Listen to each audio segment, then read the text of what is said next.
probably only occasion, maybe, we'll see, that we have it on a Tuesday. So thank you for all being here on a different day, same time, same place. So we appreciate you being here this morning. So this is actually an all-staff meeting today, which means we're asking our mechanics, those should be over here in a few minutes. And again, the purpose of all staff meetings is to kind of increase that communication. Every month we have a driver's meeting. We talk about what do we need to do as drivers, but sometimes we try to talk about what's the bigger picture, what's happening internally. Make sure you guys are aware of those things and what's happening. And so it's an opportunity to do updates, law updates, anything you should know. So today we started last all staff meeting talking about our core values a little bit. So today we're going to talk about our core value of customer service. And our core value of customer service, we define that as we try to bring value to everyone we encounter. So how do we do that? We are not perfect, but these are the things we strive for, and I think Newtrax is relatively excellent at. So how do we provide that customer service? We provide it by providing reliable transportation. That's why people seek us out, seek Newtrax out, is because we are there, we're dependable, we're consistent, we're on time, and we communicate when it's going to be different. So if we're going to be late, there's bad weather, we are able to communicate with those partners and those organizations. We give people grace. None of us are perfect, so we try to realize that and give each other grace. Taking the time to listen.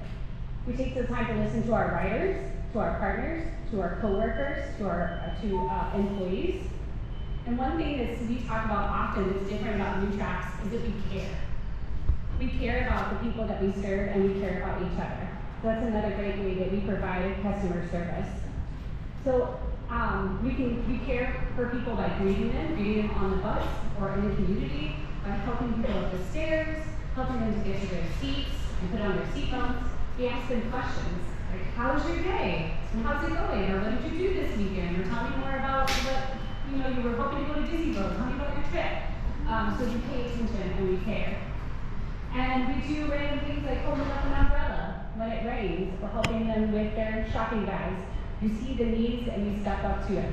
And that's how you care and how we care for everyone. Because we want to bring value to everyone that we encounter, because we believe that everybody matters. So that's our core value of customer service. So the next thing we're going to do is speaking about that customer service. A great story for that is Patty's going to share with you. Good morning. I love to hear stuff about customer service. And just yesterday when it was pouring, when I get emails about customer service, I just love it. Way more fun than getting complaints. And so yesterday we got two part-time drivers, Gail Meyer and Bruce. They both did a terrific job, so I want to give kudos to them. But my story today is about a driver who went above and beyond. There was a rider that had a prolonged seizure, and Thomas, stepped up with the help of Bretta. So thank you, that's a great team. Pulled over, got the ambulance out there right away. Janet was part of that, I believe, that day, and Kathy Peg as well. So kudos to you all. It's just, I love hearing things on customer service. So just helping that rider, get the paramedics out there and having that great customer service to getting everybody we need to and get that going. So it just warms my heart when I get these good customer service stories. So keep up the good job. I know you all do great jobs out there. So just thank you. Now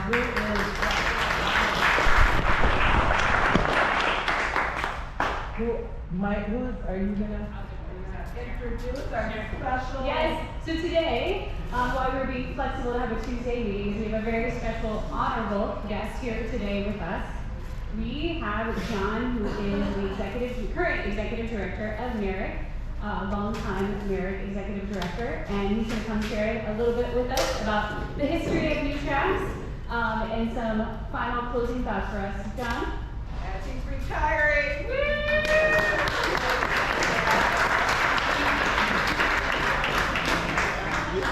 can clip it to you can clip Looks it. like a rabbit foot. Well, I brought something today that I'll put on the table you can all look at. It's pictures from when we started in 2011. And there's some familiar faces in there. I'm retiring because I'm old and I forget, so I wrote some notes to remind myself. And you'll see pictures in here.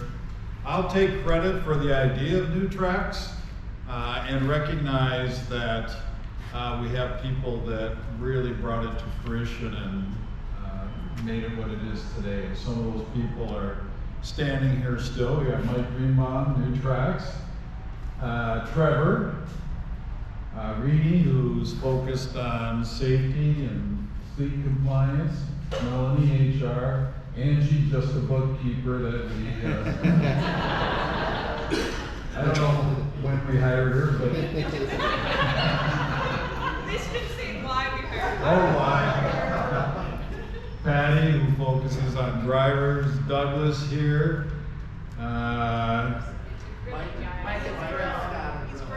Mike's grilling, okay. Mike Black, who focuses on routing. So really great people that have built the program and the operation over the last 14 years. And then we've got some of our original drivers, Kathy, Pam, Diane, Dorothy, Shelley, and Rhonda. So if you want to see pictures of them 14 years ago, you'll have to look in the book. And then, other people that are important to day-to-day operations. We've got Brittany and Bretta. Brittany? Brittany. We can't claim Yeah, no, it ends with a Y.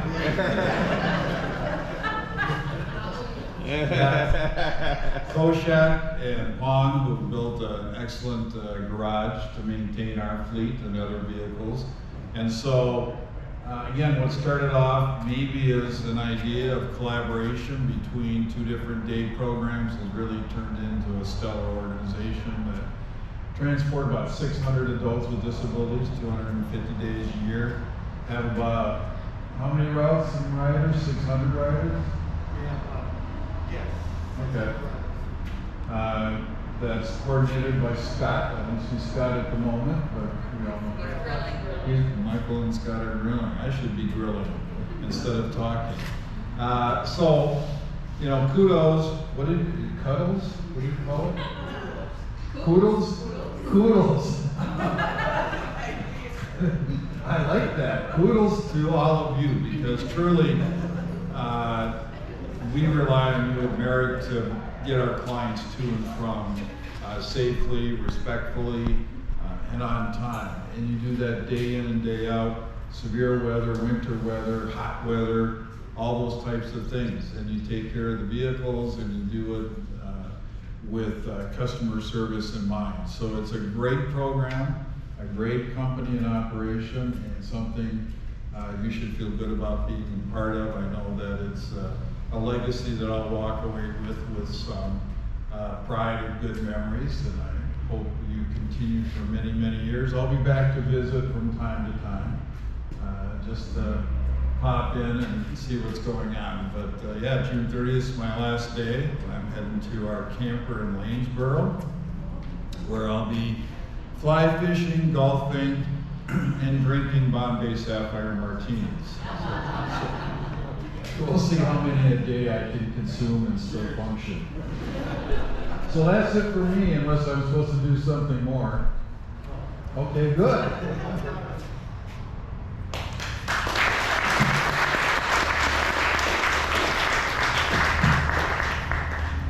So before we let John walk out of here, he'll be around to eat with us, but John has been, as he mentioned, well, it's been about 15 years ago when this vision of Newtrax came about, and he and I, along with Susan Morway and Terry Higgs from PAI, started working on trying to make this happen. John has, through that time, been a mentor and a sounding board to me throughout all these years, and behind the scenes played a bigger role than probably anyone knows in helping me and our team go through different issues that we've had. And you know, Merrick has, along with PI, has been there to financially support Newtrax in some of the downtimes when things were a little rougher, provide us with the guidance we needed, and just be a great resource for us throughout those years. And from that, we built the best transportation team in the state of Minnesota, the best mechanic team in the state of Minnesota, led by an admin team that leads with care, that carries out throughout the transportation we provide on a daily basis. So I don't think John could have ever imagined the vision turning into what you all represent today. And it has been an absolute pleasure and honor for me to have been able to work with him throughout that entire time.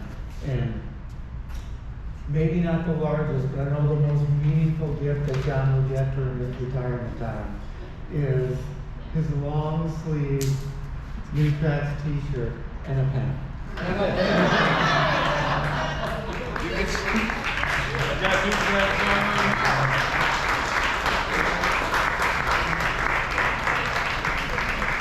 So my dermatologist insists that I wear long sleeve shirts when I'm fly fishing. So this will be in the Rook River in about 17 days.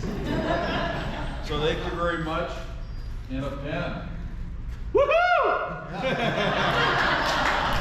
I hope not to write much. Thank you very much. It's been it's been an honor. There's a fuzzy thing behind you can use to speak. No, I don't want to do that. He doesn't want to talk anymore at this point. So thank you very much. Again, I echo Mike's sentiments that you truly are an exceptional organization that transports adults, and it's been an honor to be part of it, and hopefully it continues for many years. So thank you again for the shirt and the pen, and let's get to lunch and more announcements. More kudos. So, you've seen the flyers out on the tables. There's an event from 4:30 to 7 tomorrow at Jimmy's to say thank you and honor John for his retirement. So, with that, we are going back to Patty. Well, thank you. We are going to miss you, John, and we do have a cake to congratulate you on your retirement. I like cakes. And then also Mike Greenbaum going to take your spot. So we are gonna miss you both. We'll see Mike around here, but not as often, starting July 1st. And so we're honoring both of them today. We are truly blessed by two wonderful people that have really made the way of Newtrax. And we are gonna keep it going, right? Okay, and with that, we have some new drivers. We have Andy, who has come back to us, and he took back over 297, so welcome Andy back. And then we have Derek, who has taken over 291. Welcome, Derek. And then we have a couple part-time, Alzar. Welcome, Alzar. And Amber down here. So welcome to Newtrax. We appreciate. Oh, absolutely. And we have our wonderful mechanics, and we have said we do have new mechanics, and Fred isn't here on Mondays when we usually have our drivers meeting. So everybody, if you don't know who Fred is, he is a good friend of mine, and neighbor, and a wonderful mechanic. My grandsons, they run to him when their four-wheelers are down and their bikes and everything else. Uncle Fred. So we're blessed to have him part of the team here at Newtrax. And then we have Jack here that started probably a little over a month ago. So welcome, Jack. And we just appreciate your team, John. I know you want to retire, and you know, it's going to be a sad day when you retire, but thank you for sticking around and having 2 days. What are those days that were Wednesdays and Thursdays? Just Wednesdays now? Wednesdays, no, and Thursdays, John will be here. And then Pom, I love that you have that opportunity to move forward and to move up and have such a wonderful teacher. So thank you, Pom. So let's go into anniversaries. We have 2 anniversaries here in June. One is Peter. He is not here today, but it's his 1-year anniversary. So when you see Peter, please give him a little shout out. And then we have someone that's been here 11 years. That's part of the admin team. And he just is such a great part of my day of life. And he's Douglas. We all go to him when we have IT questions, and so thank you, Douglas, for always helping everyone around here out. And then I just have a couple announcements. They were in the communication, but just remember to radio check in the yard before you leave so we know that they are working and not when you're out and about, because we might need, we always need to get a hold of you. And also when you come back, the mechanics will also love this. Turn everything off. Those new buses, it's really taken a toll on those alternators, batteries. But when we start them and the radio's blasting and the air conditioners are turned way on, just remember when you're coming down this road, turn everything off so then it can charge up a little bit too before you park. So we really, because we've been out there and some of those new buses are, the batteries then don't work and then we have to come get you. So just make sure that you turn everything off and shut your windows. Dorothy will love you if you shut those windows, because then she doesn't have to go out, because she's here at night to go shut those windows. So when you're doing your post trip, make sure that those windows are shut as well. And I think that's it for me, but happy June. Hopefully summer will come and the rain will stop.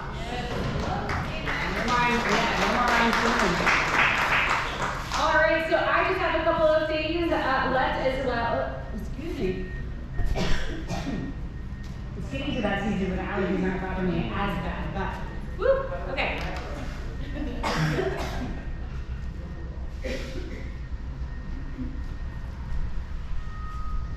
All right, take 2. All right, so one thing I want to tell you guys about, something my husband and I discovered recently, is, I don't know about you, but I really like food, and I really like food when it's discounted and very affordable.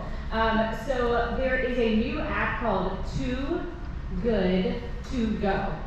And what it is it's like local gas stations, local businesses, local establishments, even like coffee places, tea places, that kind of thing, that they have to get rid of the food after it's been out for so long. So before it goes bad, they put it on the app to see if people will come and purchase it.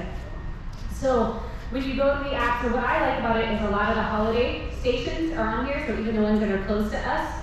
So you can get, my husband got one time, it's only $3.99 to go pick up a surprise bag. But he got like hot dogs and breakfast sandwiches and like there was multiple things in the bag. So I just wanted to tell you guys about it. It's also like pastries. So if you have a fun local coffee shop, or there's fancy donuts and just all kinds of things on it. And it tells you what time you can pick it up. So like this one of them starts at 10 a.m. and you can pick up between now and like 4 o'clock. So there's, because they have different ones there, especially the gas stations, they do it throughout the day where they're making more surprise bags.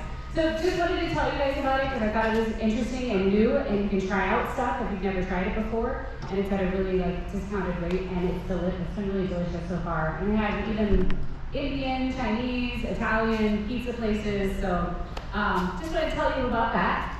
And also wanted to tell you about our company picnic is coming up in July. It is Sunday, July 20th. So Sunday, July 20th from 1 to 5. And it is at Podman Park, if I'm saying that correctly. Okay, so at Podman Park here in White Bear Lake. There is a sign-up sheet now located outside of dispatch. Please fill that out. You and your family are welcome to come. We just need to prepare for how many guests are coming. So on the list, you'll put your name, and then how many guests you're bringing. And if you could RSVP by the 27th, we'll put this in the weekly communication as well. But please do sign up, join us for some free food, fun, fellowship, hanging out, meet the families, all that kind of stuff. We'd love to see you there. So again, that is July 20th from 1 to 5.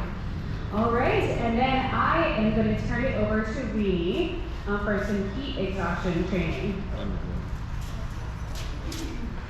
The best part about that picnic is we're gonna have an ice cream truck. Best part. We're gonna talk about heat exhaustion because yeah, it is gonna start getting warmer. Thank goodness. I think we all are ready for that. I want to show this video to you guys, and it kind of goes through all the different stages of heat exhaustion and the heat stroke, and we'll chit chat about it after this gets done. Walla with Ally Safety, and in today's video, we're going to talk about 8 easy ways to prevent heat illnesses this summer. So without further ado, let's jump right into it.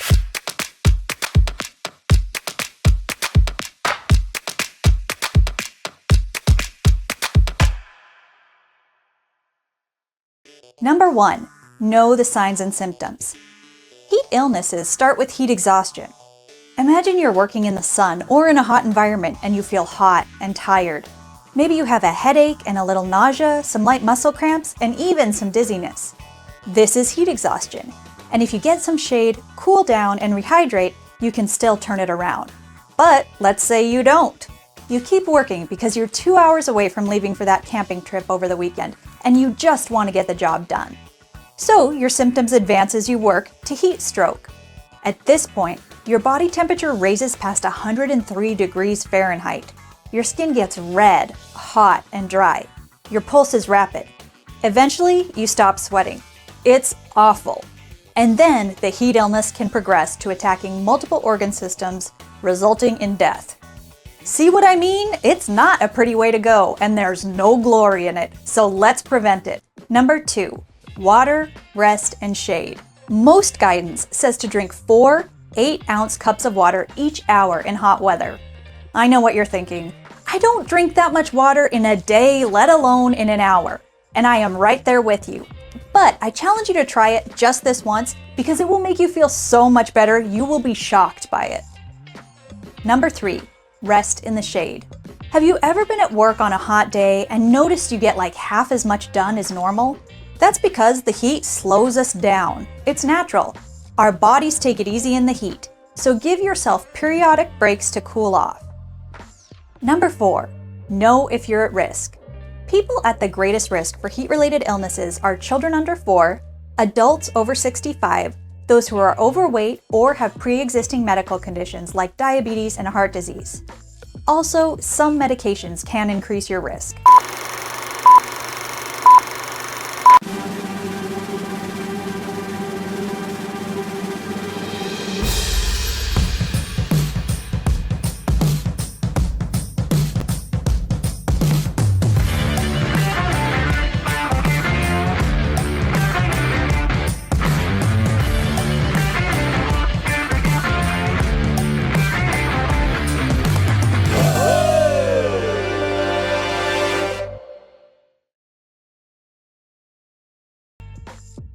Number 5, shift your shifts. What I mean by that is start earlier if at all possible. This is awesome for 2 reasons. 1, you get off work earlier, and 2, you feel better when you get off because you haven't been working as much in the heat of the day.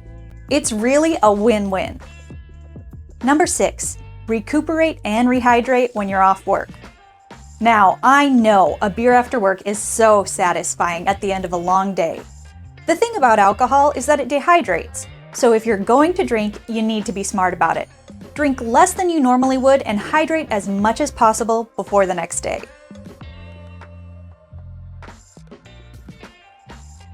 Being dehydrated or worse, hungover is going to really increase your risk. Also, who wants to be hungover on a hot day? That sounds terrible. Now, that being said, we also need to talk about the other culprit in the room, and that is caffeine. Now, I know coffee is indispensable, amazing, delicious, the reason some of us get up in the morning, but it also dehydrates. Try to supplement the caffeine with something that will actually hydrate you. The last part in this hydration section is replenishing your electrolytes. Electrolytes are good salts that you lose when you sweat. The symptoms of low electrolytes are actually similar to those of heat exhaustion, like fatigue, headache, nausea, blood pressure changes, and low energy. Number 7, wear light colors, sunscreen, and hats. Natural fibers like cotton and linen are going to be more cooling than most synthetic fabrics. My own favorite trick for hot days is to wear cooler shoes. Consider if you usually wear a heavy style boot to work, getting a summer pair that's lighter and more vented.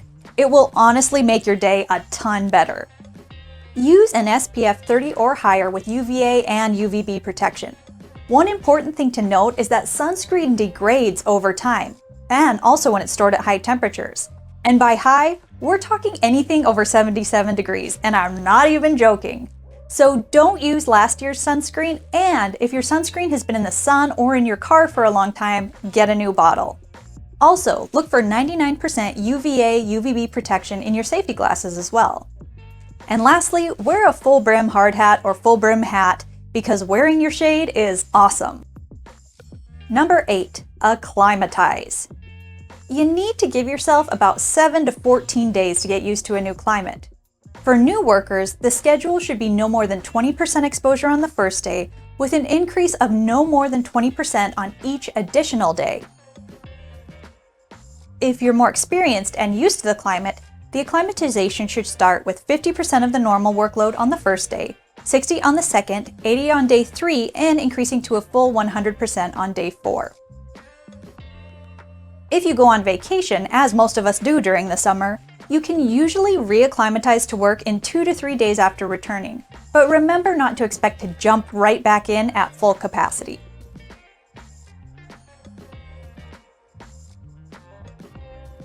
Okay, those are 8 easy ways to prevent heat illnesses this summer.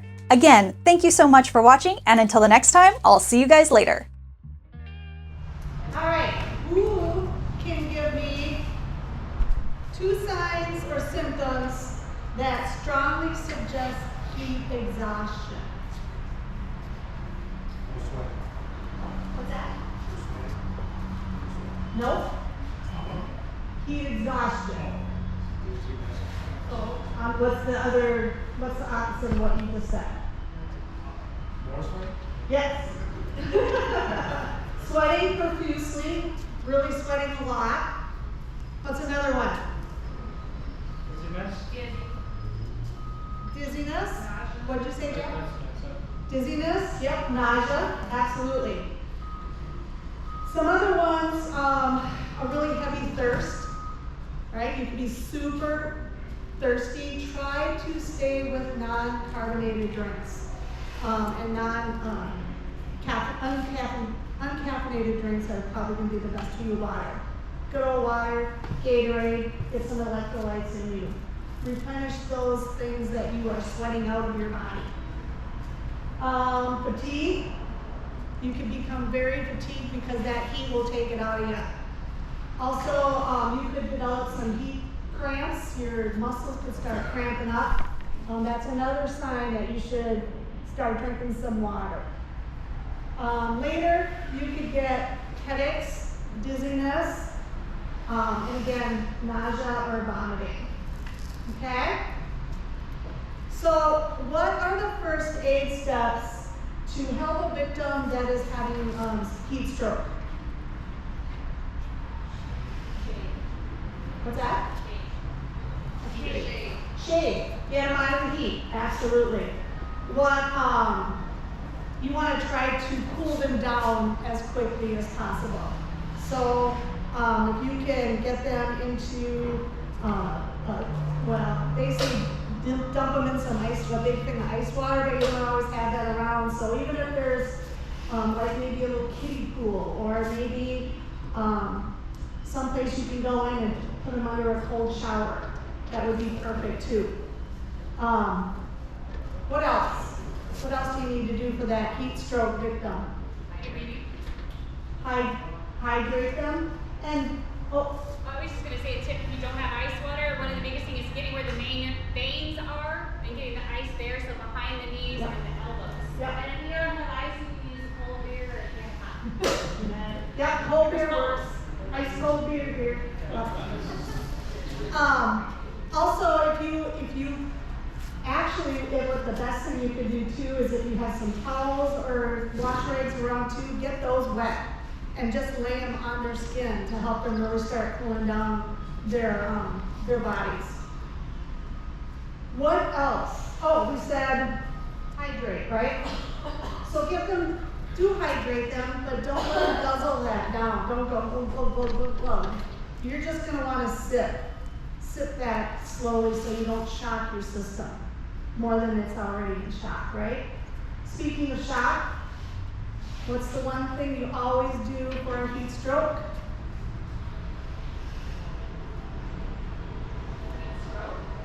Call 911. Yes. I'm so glad someone listened to my training classes. I'm just kidding. I know you guys all do that. Heat stroke is always a 911 call because you're really starting to affect your organs are going to start to shut down. It can really, see my little note here. It's going to start, your body temperature is going to be up to about 103. And as we all know, that's pretty high. It's close to death. So you're going to have loss of consciousness, start getting brain damage if you don't take care of it, organ damage, and of course we all know that all leads to bye-bye. So really pay attention to it. Don't let it get to that point. You're starting to feel nauseated or starting to feel a little bit out of it with the heat. Get to someplace cool and drink some liquids, some non-caffeinated liquids. Okay? Does anybody have any questions? I know on some of the really hot days, the buses really struggle to keep up with the heat, with the ACs. So if you guys notice that your ACs are not working very well, get them into John as soon as possible or the mechanics, so that they can take a look at them and keep on top of it. Anything else? You guys have any questions? All right. I just wanted to mention too, as for announcements, I did put the t-shirt order in yesterday, so hopefully it'll just be a couple weeks before we get those in. Thank you, Rini. Speaking of buses and air conditioners, some additional good news is our next set of 8 new buses is scheduled to start arriving. 5 have been inspected by DOT and just need STS inspections to be delivered. So 5 new buses coming very shortly, and then the other 3 of that order very soon after. So continue to get some of these older, less performing buses out of the fleet. And as we get these new buses, those of you that get them, if there is something that seems to be off, please let our mechanics know as soon as possible. As those of you that have recently received new buses, they have not been as reliable and as high quality as some of the older orders that we used to get. So if there's something that our mechanics need to know about the new ones, let them know right away if something doesn't seem right. And then after that, we have another set of 7 buses that should be coming towards the end of 2025. And at that point, our fleet should be in really good shape as far as getting a lot of the older buses out and to where we kind of caught up from the years that we were behind with those bus orders. Another thing we had talked about at our last meeting was the uncertainty of some of the funding from our partners. And we had some good news with the special session, legislative session that just occurred last week. And anticipated funding cuts were not as steep or significant as we thought they could be. So that helps with our ongoing budget and what we're able to do moving ahead. Still waiting to hear about some of the federal potential cuts and what they're doing with Medicaid funding. Don't know about that yet. And some of our grants that we talked about that fund some of our loops. Trellis is still on top of how their Older American Act funding will be, if that will be affected at all. And then we have an application into a Live Well at Home that's helped us fund those loops for starting July 1st that we should hear about any day. So still waiting on that, but initially some good news from the state perspective. What other updates do we have? Everything with our lease with Barnett is on pace. The last thing that we're working on right now is putting the timeline on the work that they're going to be doing, like repaving the parking lot, getting that building, that outbuilding on the north torn down, and the new lighting that they're going to be implementing, and when all that will be completed. But we are in good shape with that, and unfortunately the work that we do here, the rain has extended a little beyond what they had hoped, which is delaying their breaking ground with actual construction a little bit as well. So with that, we have a few minutes as Mike and Scott are finishing up our food to answer any questions that you might have.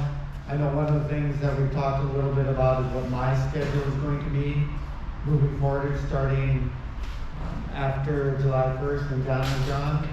I am going to be starting my days at Merrick, and I'll be there from 6:30 to 12:30, and then you will likely see me here more in the afternoons.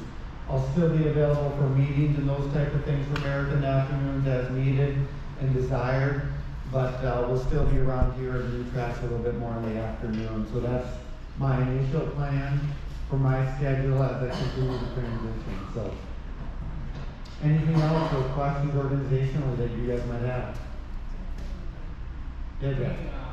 So I've been hearing about the new buses that we've been getting, they've been having reliability issues. Will we have any of the older buses as like substitute buses at all? So Jack's question was, will we maintain some of the older buses as sub buses? So our plan for this 8 buses that we are getting is to, we will likely will not replace all 8 buses. We continue to build our fleet for the growth we're experiencing and ensure that we have enough of that. And Douglas and John, and we'll start incorporating Paul more into these conversations along with Mike and Patty, talk about what number of buses we need to make sure that we have enough for our community outings and backup buses. Hopefully, because we're having a newer fleet, the number of just strictly backup buses will be diminished a little bit. There's significant cost to continue insuring those backup buses. So hopefully there's a little bit more reliability with these new buses than we have with some of the old ones. Does that answer your question? Any other questions? So if you know anyone that wants to buy a bus, well, let's have them come see us. Yes, we have a number to sell. Yeah. You had mentioned that Ron was going to step up. What is his new role? So what we're working on with Pong is, as John continues to transition out a little bit, we're putting kind of a lead mechanic training program in place for Pong with some milestones to hit to eventually take over as a lead mechanic here at Newtrax.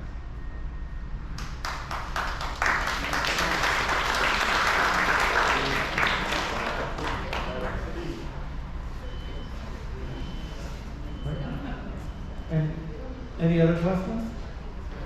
How are we doing on food, John? Did you get them going? They're eating more than they're grilling. I think they're done. I'm gonna bring them in. Well, Sure. let's have a picture first. Oh, yes, our picture. Here, That's Mike, right. give instructions for that. All right, so we are going to be doing a whole team photo today because we have John and Mike with us and our mechanics and everyone that is here. I know we are missing some folks, but we're going to do the best that we can. So what we're going to do is you can leave your stuff here and your chairs So we're just gonna head out to the back lot here. You can follow Angie. We're gonna try to see your rows are kind of in already. We're gonna try to make 2 or 3 rows of people as we're gonna do a drone photo. So just hold on a second. She's gonna open up the garage. All right.